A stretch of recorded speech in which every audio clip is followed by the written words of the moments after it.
Uniforms off these grounds, no exceptions. Retired gunnery sergeant Michael Torrance stood motionless at the wrought iron gates, his reflection fractured across their ornate scrollwork. Rain-heavy clouds hung overhead, but it was the cemetery warden's words that truly darkened the morning. Behind the warden's shoulder, through the bars, Michael could see the small pavilion where Thomas would soon be laid to rest. 23 years they'd served together. 3 combat deployments. Now he couldn't even say goodbye. The warden, a thin man with bureaucratic posture and a name badge reading Ackerman, gestured to the sign bolted beside the entrance. Cemetery policy, sir. Revised last spring. No military ceremonies, without prior board approval. No uniforms on the grounds. The family didn't arrange for exceptions. His voice carried the rehearsed flatness of someone who'd denied entry before, who would deny it again. Michael's dress blues suddenly felt conspicuous, almost shameful under the man's gaze. Thomas has no family left. That's why I'm here. Michael's voice emerged, steadier than he felt, the discipline of 27 years in the Corps holding his anger in check. The medals across his chest caught dull light as he shifted. Just one Marine paying respects to another. 10 minutes at his grave. That's all I'm asking. Rain began to speckle the shoulders of his uniform, each drop a tiny cold reminder of time passing. Inside the cemetery, funeral home staff were already positioning chairs beneath a small canopy. Ackerman's expression remained unchanged. I understand your frustration, but rules are rules. The board has concerns about political demonstrations. Last year, a veterans group turned a service into a protest about VA benefits, created quite a disturbance. He glanced at his watch. The service begins in 30 minutes. You're welcome to attend in civilian clothes. There's a restroom at the visitor center where you could change. Take off the uniform. Like it's a costume. Like it's something to be ashamed of. Michael's jaw tightened. He and Thomas had stood watch in Baghdad's sweltering heat, had shivered through mountain passes in Afghanistan. They'd carried each other, literally and figuratively, through the worst moments a human could endure. And now this man with his clipboard was telling him to strip away the only thing that still connected them. Thomas deserves better than this. The warden stepped back, keys jangling as he locked the gate. I don't make the policies, sir. I just enforce them. If you'd like to file a complaint, there's a form available online. His tone had shifted from bureaucratic to dismissive. Through the bars, Michael watched as a solitary hearse crept up the cemetery's winding path. Thomas's final ride. No honor guard. No flag. No brothers standing watch. Michael's fingers gripped the cold iron bars. 27 years of discipline kept him from shaking them like a prisoner. Instead, he took one step back, then another, his polished shoes crunching on the gravel. The rain was falling steadily now, beating on his service cap, running down his neck. He reached inside his jacket, pulled out his phone, and dialed a number he hadn't called in months. Mac, it's Torrance. I need a favor. It's about Thomas. His voice caught. They won't let me in, not in uniform. The silence on the other end lasted 3 heartbeats. Then, where are you? Mac's voice was rough with sleep or emotion, probably both. Michael explained quickly. Hillcrest Memorial Gardens, the service at 11, the warden's refusal. As he spoke, he watched funeral home employees wheel a flag-draped casket toward the pavilion, a flag that would be folded by strangers, not brothers, handed to an empty chair instead of waiting hands. Stay put, Mac said finally. I'm making some calls. The line went dead. Michael pocketed his phone and turned back to the gates. Inside, Ackerman was speaking to another employee, gesturing occasionally toward the entrance where Michael stood. Rain dripped from the brim of Michael's cap as he remained at parade rest, a solitary sentinel, 20 feet beyond the gate. Workers unfolded metal chairs in neat rows. 4 chairs, 4 people expected to mourn a man who'd given 25 years to his country. The minutes stretched. Michael checked his watch, 10:40. The service would begin soon. He should leave, find someplace dry to wait out his grief. Instead, he stood straighter, ignoring the rain soaking through his uniform. "I'm not leaving you alone, Thomas. Not again." His phone vibrated. A text from Mac. "On our way, 10 minutes. Hold position." Michael allowed himself a grim smile. Some phrases never left you, no matter how long you'd been out of uniform. At 3 minutes to 11, Michael heard it. The low rumble of engines approaching from the north. He turned to see headlights cutting through the rain-gray morning. Not one vehicle but many, a convoy of trucks and cars moving with deliberate precision along the cemetery's perimeter road. The lead vehicle, a mud-spattered pickup with faded Marine Corps decals on its tailgate, pulled to a stop 20 yards from where Michael stood. The driver's door swung open. Mac emerged from the truck like a force of nature, 6'3", barrel-chested, with a silver-shot beard and eyes that had seen 3 wars. He wore his dress blues like he'd never taken them off, medals aligned with mathematical precision across his chest. Behind him, car doors slammed in percussive sequence. One by one they appeared, men and women of varying ages, some walking with the aid of canes, others moving with the fluid grace of those still in active service. All in uniform, Marines mostly, but Army, Navy, and Air Force too, brothers and sisters in arms. "Gunny." Mac's greeting was simple, accompanied by a nod that contained volumes. They hadn't seen each other in 2 years, not since Rob Kinsey's funeral. The rain had lightened to a mist that clung to their uniforms and sparkled in the silver hair of the older veterans. Thomas got the word out, 28 so far. More coming. Mac gestured toward the road, where additional vehicles were appearing around the bend. Some had driven over an hour on short notice, dropping everything to stand for one of their own. Michael swallowed hard against the tightness in his throat. "They won't let us in, not in uniform." He nodded toward the gate, where Ackerman now stood, watching the gathering with undisguised concern, his hand poised over the radio at his belt. Inside the cemetery, the small funeral was about to begin, 4 people now seated beneath the pavilion, the casket positioned before them on its mechanical cradle. "That right?" Mac's voice remained level, but his eyes narrowed slightly.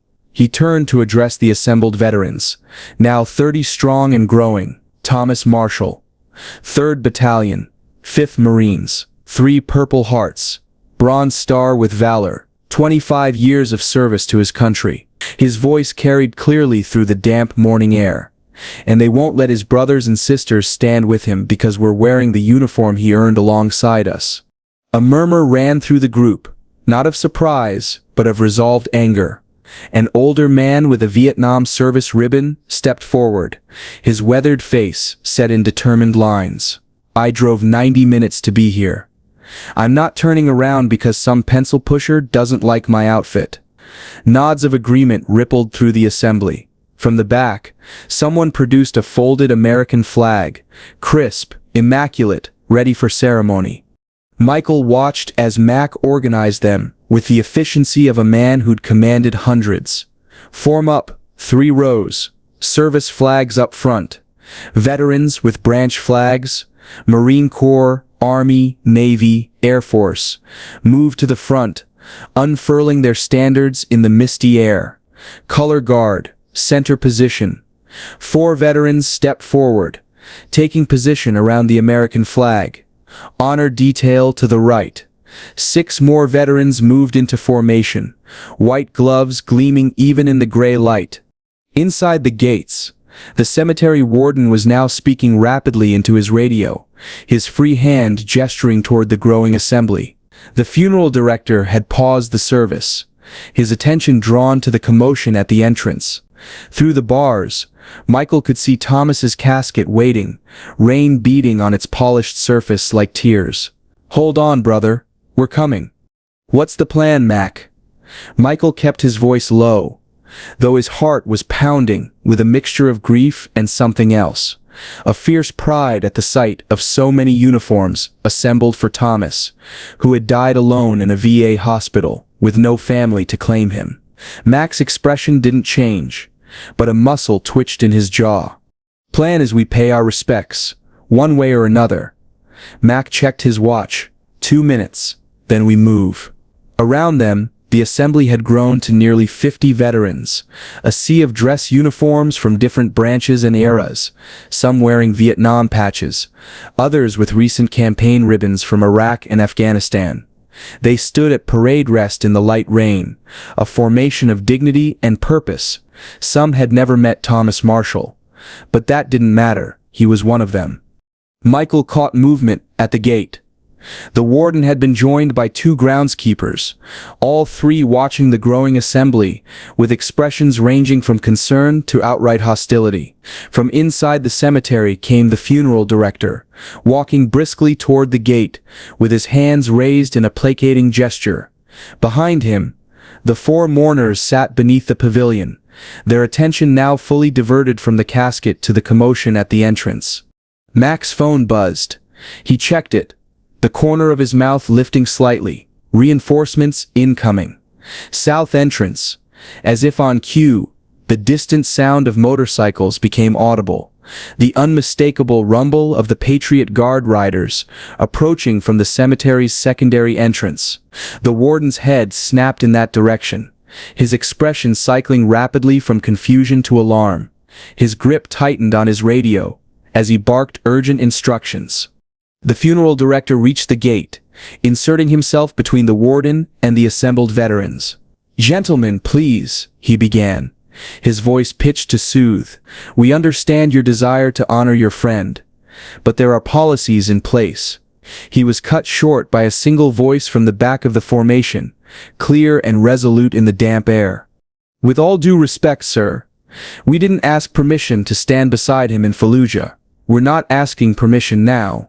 The voice belonged to a woman, perhaps 40, her marine dress blues adorned with combat ribbons.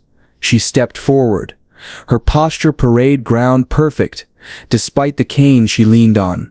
"Lance Corporal Diaz. I served with Thomas in Iraq, 2004. He carried me half a mile with a bullet in his shoulder, after our Humvee hit an IED." Her eyes locked with the funeral director's through the bars. "We're here to send him home properly." The funeral director hesitated, glancing between Diaz's unwavering gaze and the warden's increasingly agitated expression. Behind them, the motorcycle rumble grew louder, at least a dozen Patriot Guard riders approaching the south entrance. Inside the cemetery, the 4 mourners had abandoned their seats and were walking toward the gate, drawn by the growing assembly. One of them, an elderly man leaning heavily on a cane, wore a Korean War veteran's cap. "Mr. Ackerman," the funeral director said quietly, "perhaps we could make an accommodation." The warden cut him off with a sharp gesture. "Policy is clear. No unauthorized military ceremonies." The board was explicit after last year's incident. Ackerman's voice had risen, carrying to the assembled veterans. "I sympathize with their position, but rules exist for a reason. If we make one exception, it's not your decision to make." The elderly mourner had reached the gate, his breath coming in labored gasps from the short walk. "I'm Robert Marshall. Thomas was my nephew." He peered through the bars at the assembled veterans, his roomy eyes widening at the sight of so many uniforms. "Did you all serve with Tommy?" Mac stepped forward. "Some of us did, sir. Others are here because your nephew was one of ours. Marines don't leave their own behind." Robert Marshall's weathered hand gripped the iron bar of the gate. "Tommy never talked much about his service. Said I wouldn't understand." His voice quavered. "Didn't know he had so many friends." His gaze traveled over the formation, taking in the white gloves, the folded flag, the branch standards now fully unfurled in the lightning rain. "Let them in, Mr. Ackerman. This is what Tommy would have wanted." The warden's mouth opened, then closed without sound. His eyes darted from Robert Marshall to the growing crowd of veterans, to the approaching motorcycles now visible on the cemetery's south road. The calculus was visible on his face. Policy versus practicality, rules versus the undeniable weight of the moment unfolding before him. His hand dropped from his radio. With mechanical reluctance, he produced his keys. The gate swung open with a solemn creak. No one moved for a moment, the threshold suddenly significant beyond its physical presence. Then Mac nodded to the color guard. Forward. The flag bearers stepped through first, followed by the honor detail, then the remaining veterans in tight formation. Michael found himself walking beside Diaz, their steps naturally falling into cadence, without conscious thought. "We're here, Thomas. We made it." The procession moved with dignified purpose up the winding cemetery path. Groundskeepers paused their work, lowering equipment as the formation passed. From the south entrance, the Patriot Guard riders had dismounted, forming their own solemn line along the cemetery's main avenue. American flags held at parade rest. The rain had stopped completely now, weak sunlight beginning to filter through breaking clouds. At the pavilion, the funeral director hurriedly consulted with Robert Marshall, then stepped aside as the veterans approached. The color guard positioned themselves at the head of Thomas's casket, the branch standards forming a semicircle behind. The remaining veterans arranged themselves in perfect formation around the small pavilion, far outnumbering the chairs that had been set out for the original service. Mac produced a folded paper from his pocket, clearing his throat. "With your permission, Mr. Marshall." The elderly man nodded, visibly moved by the display of respect. Mac began to read, not a standard eulogy, but the citation that had accompanied Thomas's Bronze Star. As the words washed over them, extraordinary heroism, complete disregard for his own safety, in keeping with the highest traditions of the Marine Corps. Michael watched Robert Marshall's expression transform from grief to something approaching wonder. The ceremony proceeded with the precision born of tradition. The honor detail approached the casket, their movement synchronized by thousands of similar services performed across decades. With practiced reverence, they lifted the flag draping Thomas's casket, holding it taut above him as Mac's voice rose and fell, recounting not just Thomas's decorations but the man behind them, his dry humor in the worst situations, his unshakable reliability, the quiet way he'd mentored younger Marines without drawing attention to himself. From beyond the pavilion came the sound of taps, played not from a recording but by a Marine in dress blues, who had positioned himself on a small rise overlooking the service. The clear, haunting notes floated across the cemetery, causing conversations to pause and workers to stand at respectful attention throughout the grounds. The honor detail began the precise triangular folds of the flag, each crease crisp, each movement measured. The warden stood at the periphery, his earlier rigid stance softened by what he was witnessing. This was not the political demonstration he had feared. This was something older than policy, more fundamental than rules. This was a covenant being fulfilled. When the bugler's final note faded, Ackerman removed his hat, holding it against his chest. The folded flag passed from gloved hand to gloved hand, until Mac presented it to Robert Marshall with a formal salute. On behalf of a grateful nation and the United States Marine Corps, the elderly man accepted it with trembling hands, tears streaming unashamedly down his face. Around the pavilion, veterans stood at attention, a final salute to their fallen brother. As the service concluded, Michael stepped forward. "Permission to conduct final roll call, sir." Mac nodded, understanding immediately. The veterans formed a semicircle around Thomas's casket, now prepared for lowering. Michael's voice rang out, calling names their old unit, men and women who had served alongside Thomas. Each living veteran responded with a crisp "Here, Gunny." Then finally Gunnery Sergeant Thomas Marshall. The silence that followed was absolute, broken only by the distant call of birds and the soft flutter of flags in the gentle breeze. "Gunnery Sergeant Thomas Marshall," Michael repeated, his voice steady despite the ache in his throat. One final time, Gunnery Sergeant Thomas Marshall. The silence spoke what they all knew. Present in memory, absent in body, gone to final rest among his brothers and sisters in arms.